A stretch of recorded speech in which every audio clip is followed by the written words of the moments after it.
Good day, Tamers. Welcome back to an episode with me, Gito Swiftly. So, today we're going to have some Imperialdramon I love. This is another deck that I'm just in love with. So we're going to use 4 of the nice jamming inherited.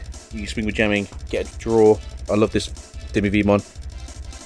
Hoping to get 4 of the ones from the Ultimate Cup because it's a pain in the ass over here. I think it's a pain in the ass everywhere. I do think Bandai needs to look at it and go like, yeah, people want to play. Let's throw more events out.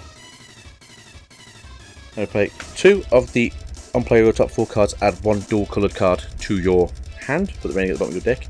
I do think though, in all fairness, that this card could become a non-existent card in this deck just because you are going to basically knock out your stuff. But it was used, it was pretty good for finding my ultimates and my megas when I need to. Next we have the 2 of the Finding the Freeze. Now every single card in this deck that's a Digimon is a free card, so as of now you can go in the bin.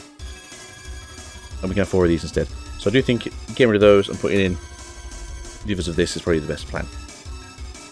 2 of these ones is pretty good, just inherited of when you swing. It's not once per turn. If you've got 7 or less cards in your hand, draw. Definitely be good in the armor version of this deck where you just swing in, pop the armor, digivolve back into another armor, activate the Ken, Davis, and then swing again, get another draw. Just reoccurring your hand. It's really good. Really, really good. Better in armor than it is in this deck, but you do get a lot of draws in this deck, or you can get a lot of draws in this deck, or rather. 4 of these bad boys. Why? Because we do unsuspend occasionally once per turn. Getting extra memory so we can continue our plays is always really nice. Obviously, this is also a resource game, let alone everything else. But no, I do think these are pretty good. I have enjoyed playing with these. But they're not the mainstay of this deck. The best things in this deck are going to always be Smiley Boys, jamming Vmons. Early game, if your opponent can't deal with this, you generally are going to be smashing into their security super early. If you can get this to not die in security and then you digivolve it up, or you go into an armor form, or whatever really, this can be quite the menace in any aggressive blue and green deck. I'm going to play 4 of the jamming big boys. The reason why is because, hey, I like to have the extra smushy powers, but it also gives you jamming on the inherited effects of other things. Let's say this is underneath here somewhere, you swing with jamming, you get to draw. When you digivolve into a Digimon with DNA Digivolution, you unsuspend, and you have all the once per turn effects not happen once per turn again. So you get to do another draw. Again, fairly simple, fairly good. Just having jamming ability in this deck is really good. I don't use any other Digimon with piercing. No real reason other than I don't. But they could be seen. I've considered maybe trying it out as having jamming and piercing under a Digimon could be very, very scary. Play 4 of the Digimons from the structure deck though, just because if I've got this in play, I can use this for a free cast, put it on the field, and then DNA Digivolve this into a lovely, lovely Imperialdramon or Digimon. Next, we just play 2 of these. We're playing 2 of the Largers because it costs 2 to digivolve from any of our rookies, because we're all playing Vmons in this deck. And it's also an armor form, so if I really needed to, I can swing in. If it dies, just obviously change out into the Vmon. But also, it's blue and the green, which means it does help finding the colour matches that I need. Next, play the best card in the deck, Imperialdramon. There are 4 of these, because why would you not? With this, your DNA Digivolve, you just bounce one of your opponent's Digimon. It's got 6,000 DP to the bottom of the other's deck. You also get to swing twice per turn, so with jamming, it's guaranteed in some of those bigger monster heavy decks that you are just going to be swinging. But again, best card in the deck. I can see why Japan kind of just use this as the main card in these decks. We've done a Bmon. We're playing 4 of this. A lot of people are asking me why I'm playing 4 of this and not playing Chimera. You can if you want to play Chimera, just none of your level 5s besides Dino B itself has a inherited effect turn, which is once per turn get 1 DP for each colour this card has.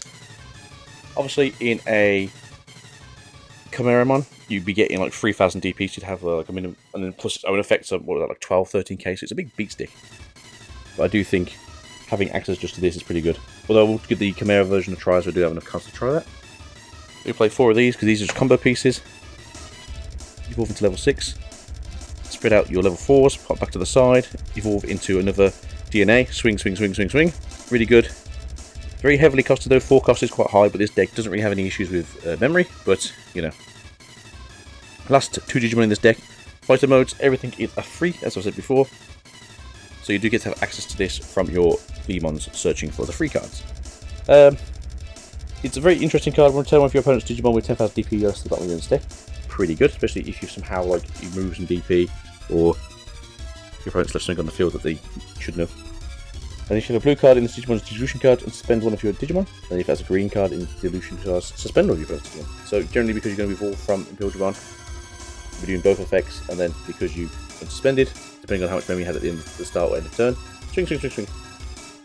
Next, two of the Davis and Kens. I know it was called Ken and Davis, I have no idea why. Really good card.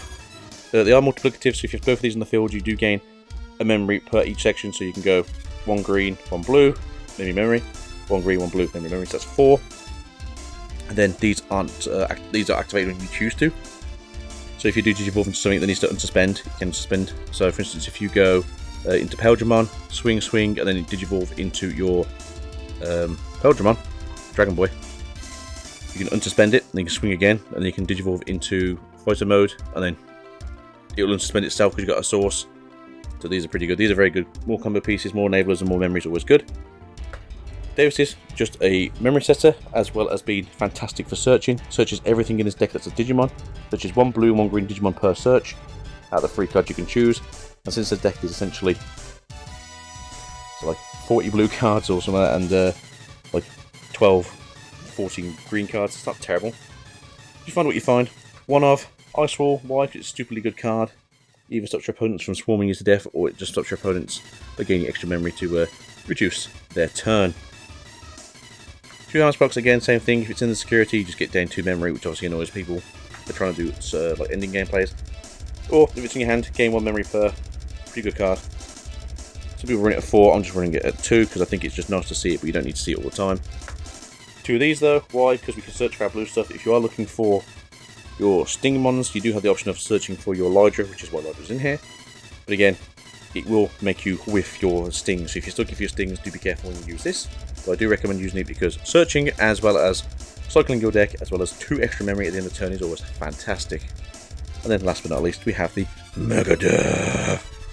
Essentially, it's a better costed version of Piston Laser. Gigadef is pretty good, but for 9, you are kind of like hemorrhaging it on beating the security all the time. Whereas for a 5 cost, you don't mind it beating your hand, and you can generally use it whenever you've got anything blue or green, or either or on the field, even if you just got your Ken and Davis. So that is this deck. It's run pretty well so far. I think I've had 15 or so games in it versus different decks, and they've been doing pretty well. It does have issues, I think, with like the majority of decks currently with yellow-purple, because it's just a lot of memory gain, just a lot of security gain, as well as there being a lot of bodies on the field and popping your stuff, and it's awkward, but you know, you do your best. That's the deck it kind of struggles with. Everything else, it's got a pretty decent linear line of play, whereas if they can't stop you, you just carry on, you steamroll, and that's the deck. Alright guys, thank you very much, peace out, see you guys next time, probably something like Heroes, I mean Armor Purge, in the next video, so, see you soon, bye!